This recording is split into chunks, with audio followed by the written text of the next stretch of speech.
오늘 본문은요, 부자의 헌금보다 생활비 전부를 드린 가난한 과부를 칭찬하신 예수님의 말씀이십니다.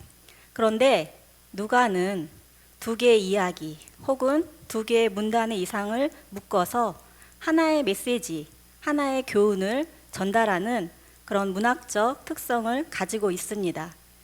과부의 두랩돈 본문을 중심으로 앞의 문맥과 뒤의 문맥을 봐야지 누가가 정말 얘기하고 싶은 그런 진짜 이야기가 보입니다. 그럼 어떤 이야기인지 우리 앞의 문단을 먼저 보겠습니다. 누가복음 20장 45절 제목을 보시면요, 서기관들을 삼가라라는 제목으로 되어 있습니다. 46절, 47절을 제가 읽어보겠습니다. 46절, 긴 옷을 입고 다니는 것을 원하며 시장에서 문안받는 것과 회당의 높은 자리와 잔치의 윗자리를 좋아하는 서기관들을 삼가라. 그들은 과부의 가산을 삼키며 외식으로 길게 기도하니 그들이 더 엄중한 심판을 받으리라. 앞의 문단은요, 서기관들의 불의를 고발하는 내용입니다. 예수님께서 꾸짖으시는 내용입니다. 서기관들이 성전에서 여러 가지 불의를 행했는데 그 중에 과부의 가산을 삼켰다.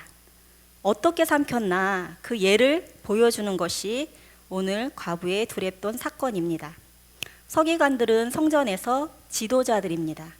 공동체를 이끌어가는 사람들입니다. 이들은 말씀을 맡은 자로서 고아와 과부와 같은 사회적 약자를 보호하고 챙겨줘야 하는 것이 그들의 사회적 역할입니다. 그러나 이들은 칼만 들지 않았지 완전 강도와 같은 사람들이었습니다. 이런저런 명목으로 헌금을 강요하고 백성들은 힘에 부친 그런 생활을 했습니다. 이런 헌금으로 지어진 예루살렘의 성전. 그러나 예수님은 이런 헌금으로 지어진 그 성전 다 무너진다라고 말씀하십니다. 우리 과부의 두랩돈 사건 다음에 문단을 보겠습니다. 누가복음 21장 5절 6절을 제가 읽어보겠습니다. 어떤 사람들이 성전을 가리켜 그 아름다운 돌과 헌물로 꾸민 것을 말하며 예수께서 이르시되 너희 보는 이것들이 날이 이르면 돌 하나도 돌 위에 남지 않고 다 무너뜨려지리라. 이 성전, 예루살렘의 성전이 어떻게 지어져 가고 있었나? 물리적인 돌로 지어져 갔지만 그 내면은 이런 헌금으로, 헌물로 과부들에게 억지로 내게 한 헌금으로 지어진다는 거예요. 이런 헌금으로 지어진 성전 다 무너질 것이다. 당시 성전이 무너진 이유는 로마의 침략 때문에 무너졌다고 생각했습니다. 그러나 예수님은 그렇지 않다. 본문의 문맥상 이스라엘의 지도자들의 과한 탐욕으로 마지막 생활비까지 착취당하는 과부를 한탄하시는 하나님의 진노가 성전의 멸망을 불러온 것입니다. 이렇게 무너진 성전, 내가 다시 일으킬 것이라고 예수님이 말씀하셨습니다. 예수 그리스도의 십자가의 피값으로 새로운 성전을 짓겠다는 것입니다. 예수님은 자신의 죽음이 돌로 지은 성전을 대처할 것이라고 제자들에게 말씀해 왔습니다. 예수 그리스도의 십자가로 세워진 성전은 더 이상 건물의 성전이 아닌 공동체의 무리, 교회로 대체가 됩니다. 그럼 예수님이 세우신 새로운 공동체, 그런 공동체는 어떤 모습인지 과부를 칭찬하시는 예수님의 모습을 통해서 이 과부를 통해서 우리가 살펴보겠습니다. 오늘의 본문 1절, 2절을 제가 읽어보겠습니다. 예수께서 눈을 들어 부자들이 헌금함에 헌금 넣는 것을 보시고 또 어떤 가난한 과부가 두랩돈 넣는 것을 보시고 1절과 2절에서 부자와 과부를 대조하고 있습니다. 예수님께서요, 헌금 넣는 것을 보고 계셨어요. 당시 성전 안에는 헌금함이 13개 정도가 있었습니다. 성전세를 넣는 헌금함, 또 가난한 사람들을 돕는 헌금함 등등. 부자들은요, 헌금을 넣으면서 자랑스럽게 넣었습니다. 당시의 제사장들이 종종 이런 것들을 또 알려주기도 했습니다.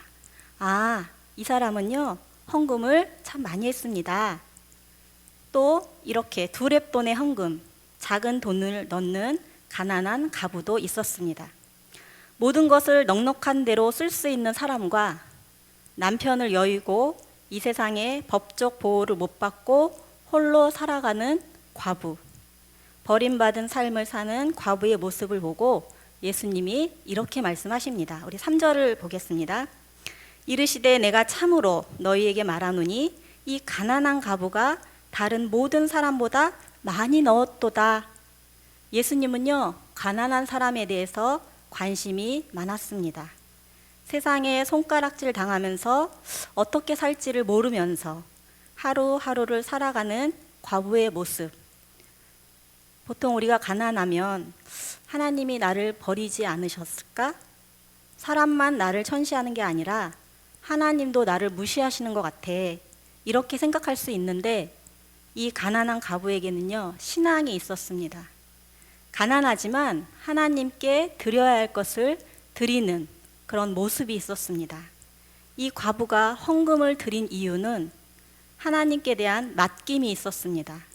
하나님에 대한 전적인 신뢰가 있었습니다. 예수님이 내 인생의 주인이라는 신앙 고백이 있었습니다. 이것이 물리적인 성전을 대체하고 예수님이 새로 만드신 공동체입니다. 두렙돈의 공동체입니다. 예수를 주인으로 모신 사람입니다. 예수님을 주인으로 모신 사람, 이것이 두렙돈의 공동체의 모습입니다. 우리가 헌금을 하는 이유는요, 내가 노동해서 돈을 벌지만 모든 것을 주시는 분은 하나님이시다라는 고백입니다. 예수를 주인으로 모시지 않으면 헌금을 할 수가 없습니다. 이것이 가난한 과부가 헌금한 이유입니다. 이렇게 예수님을 주인으로 모신 공동체는 어떤 모습일까? 두렙돈의 공동체의 두 번째입니다. 4절을 제가 읽어보겠습니다. 저들은 그 풍족한 중에서 헌금을 넣었거니와 이 과부는 그 가난한 중에서 자기가 가지고 있는 생활비 전부를 넣었느니라 하시니라. 과부는요, 두렙돈의 헌금을 드렸습니다. 두렙돈은 그 당시 노동자가 1시간 일했을 때 4분의 1에 해당되는 금액입니다. 그러니까 오늘날로 치면 뭐 한 2,000원, 3,000원 그 정도 되는 돈이었습니다. 과부의 이 돈이요, 생활비의 전부였습니다. 없는 형편에 헌금을 한다는 것은 사실 쉬운 것은 아닙니다. 구약에는요, 3가지의 11조가 있습니다. 신명기 14장 22절 제가 읽어보겠습니다. 신명기 14장 22절에 보면요, 너는 마땅히 매년 토지 소산의 11조를 드릴 것이며, 이거는 우리가 잘 아는 11조죠. 매년 토지 소산의 11조를 드려라. 이것으로 땅을 분배받지 못한 레위인들을 도왔습니다. 그런데 이들에게는요, 또 다른 11조가 있었습니다. 예배나 축제 때 또는 가족과 함께 나눠 먹는 11조가 있었습니다. 그리고 또 11조가 있었습니다. 마지막으로 3년에 한 번씩 11조를 냈는데요. 우리 신명기 14장 28절, 29절 제가 읽어보겠습니다. 신명기 14장 28, 29절 매 3년 끝에 그의 소산의 10분의 1을 다 내어 내 성읍에 저축하여 너희 중에 분깃이나 기업이 없는 레위인과 내 성 중에 거류하는 객과 및 고아와 과부들이 와서 먹고 배부르게 하라. 그리하면 내 하나님 여호와께서 내 손으로 하는 범사에 내게 복을 주시리라. 이 10분의 1, 11조가 3가지 정도가 있는데요. 여기에 더해서 또 추수 때 이삭을 줍지 않고 내버려두는, 그래서 가난한 자들을 위한 그런 배려도 있었습니다. 이렇게 저렇게 낸 11조를 계산하면요, 이들은 월 25%의 11조를 냈습니다. 구약의 11조를 오늘날 그대로 적용할 수는 없지만 의미는 같다고 봅니다. 하나님께서 11조를 통해서 가난이 없는 사회, 고아와 과부와 같은 사회적 약자가 살아갈 수 있는 공동체를 사실은 제도적으로 만들어 놓았습니다. 구약의 희년 제도는요, 가난이 더 이상 대물림되지 않게 하기 위한 하나님의 장치였습니다. 이런 것들이 성전에서 나누어지고 베풀어져야 되는데 예수님 당시 성전은 그렇지 않았습니다. 그래서 예수님께서 그런 성전을 허무시고 다시 예수님의 피값으로 지은 새로운 공동체, 교회 공동체를 만드십니다. 11조는요, 인간이 만들어 놓은 불평등을 정의와 공의로운 사회로 바꾸기 위한 장치입니다. 하나님은 고아와 과부, 가난한 자들이 살 수 있는 그런 세상을 원하셨고 예수 그리스도께서 십자가에서 이것을 이루셨습니다. 예수님은 서기관들이 아니라 과부와 같은 사람들과 이런 공동체를 만들어 가십니다. 나눔 공동체, 그것이 두렙돈의 공동체의 두 번째입니다. 고린도후서 9장 7절을 제가 읽어보겠습니다. 고린도후서 9장 7절. 각각 마음에 정한 대로 할 것이요 하나님은 즐겨내는 자를 사랑하시느니라. 예수님께서 가난한 과부를 칭찬하신 것은 금액이 아니었습니다. 두렙돈이 의미하는 것은 한 개인에게는 예수님이 나의 주인이십니다 라는 고백이지만 공동체에게는 작은 금액일지라도 자원함으로 감사함으로 드리면 주님께서 우리 공동체를 책임지신다라는 결단의 의미가 있습니다. 십시일반이라는 한자가 있습니다. 밥 10숟가락이 한 그릇이 된다는 뜻입니다. 우리가 때로는 이 작은 금액으로 무엇을 할 수 있을까? 이렇게 적은 것을 드려도 되나? 그런 마음이 있습니다. 그러나 예수님은 외모가 아니라 중심을 보십니다. 이것이 부자의 헌금보다 가난한 과부의 헌금을 칭찬하신 이유입니다. 예수님께서 과부의 작은 헌금을 높이 평가하신 것은 신앙의 핵심은 화려한 외형이 아니라 신실한 마음의 중심이라는 것을 보여주는 것입니다. 그래서 예수님께서는 서기관들과 부자들을 꾸짖으신 겁니다. 부자가 단지 돈이 많아서가 아니라 자기를 보여주려고 하는 그렇게 헌금하는 모습을 예수님이 책망하신 것입니다. 이에 비해 가난한 과부는 자신의 마음을 담아 헌금했기에 칭찬하신 것입니다. 최근에 우리 교회에 작은 미담들이 있습니다. 어려운 사람들을 위해 헌금을 걷고 있습니다. 참으로 감사한 일이죠. 다들 어려운 형편에 헌금을 모은다는 게 쉽지 않지만 예수님은 마음을 보십니다. 제가 지난주에 교회 홈피에 올린 사진을 한 장 보았는데요. 사진을 한 장, 하나님 정말 사랑해요. 너무 이쁘지 않습니까? 유치부 아이의 편지였습니다. 아이의 작은 마음이 우리를 풍성하게 합니다. 이런 것이 나눔 공동체의 모습입니다. 각자가 처한 상황에서 아이는 아이답게, 어른은 어른답게 우리가 서로 나눌 수 있는 그런 공동체가 나눔 공동체입니다. 그것이 물질이든 격려이든 또 이 모든 것을 함께 나누라고 우리를 공동체로 부르셨습니다. 요즘 카톡에 많은 글들이 오고 가시죠. 서로 격려도 줄 수 있고 누군가가 쓴 글에 그냥 아멘 이렇게 짧은 문장을 달 수도 있습니다. 그렇지만 그것이 누군가에게는 또 큰 격려가 되는, 그래서 나눔이 풍성해지는 것들을 경험합니다. 예수님이 이런 공동체를 만드신 것입니다. 말씀을 맺겠습니다. 페이스북을 만든 마크 저커버그는 이렇게 말했습니다. 지난 10년간 페이스북이 친구와 가족을 연결하는 데 초점을 맞췄다면 앞으로는 사회적 참여를 끌어내는 글로벌 공동체를 만들겠다고 합니다. 이런 공동체, 연대를 통해서 부패한 권력을 막고 가난한 자들도 살 수 있는 그런 공동체로 페이스북이 기여하고 싶다라고 얘기합니다. 세상 사람들도요, 공동체를 원합니다. 그러나 이미 2000년 전에 예수님께서 이루어 놓으셨습니다. 교회 공동체가 그것입니다.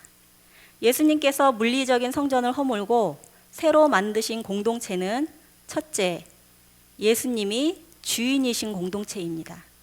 예수님이 주인이 되지 않는 공동체는요, 서기관과 같이 또 다른 권력을 만들어서 사람들을 억압할 것입니다. 예수님이 주인이 되지 않는 공동체는 부자들처럼 외적인 화려함을 자랑하고 자기를 드러내게 됩니다. 교회 공동체는 반드시 예수님이 주인이 되셔야 합니다. 예수님이 만드신 공동체, 두렙동 공동체 두 번째는요, 예수님께서 성전을 허물고 새로 만드신 그 공동체는 나눔 공동체입니다. 비록 두렙돈의 작은 모양일지라도 예수님은 이런 모양으로 공동체를 끌고 가십니다. 외양이 아니라 마음의 중심으로 공동체를 만들어 가십니다. 이것이 예수님께서 십자가에서 이루신 공동체입니다. 가난한 가부가 생활비 전부를 내놓아도 교회 공동체가 그를 끌어안고 간다면, 내가 부모가 없어도 남편과 헤어지더라도 교회 공동체로 인해서 든든함을 경험한다면 이방인들이 이것을 보고 기뻐하고 우리를 부러워하고 희망으로 볼 것입니다. 예수님께서 가난한 가부의 두렙돈의 헌금을 기뻐하신 걸로 보아서 혹시 구약의 사르밧의 과부처럼 자신의 전부를 드리자 모든 것을 채우신 것을 이 과부도 경험하지 않았을까요? 제가 11조 드렸으니 복 주세요, 이게 아니라 우리는 하나님이 주신 것에 대한 감사함으로 헌금을 드립니다. 그것이 비록 두렙돈이라 할지라도 예수님은 기뻐하십니다. 우리의 작은 나눔으로 인해 정의와 공의가 있을 때 예수님이 이루신 공동체의 모습이 회복되는 것입니다. 이것이 예수님께서 십자가에 이루신 공동체입니다. 두렙돈의 공동체를 꿈꾸며 지금도 예수님은 우리와 동역하기를 원하십니다.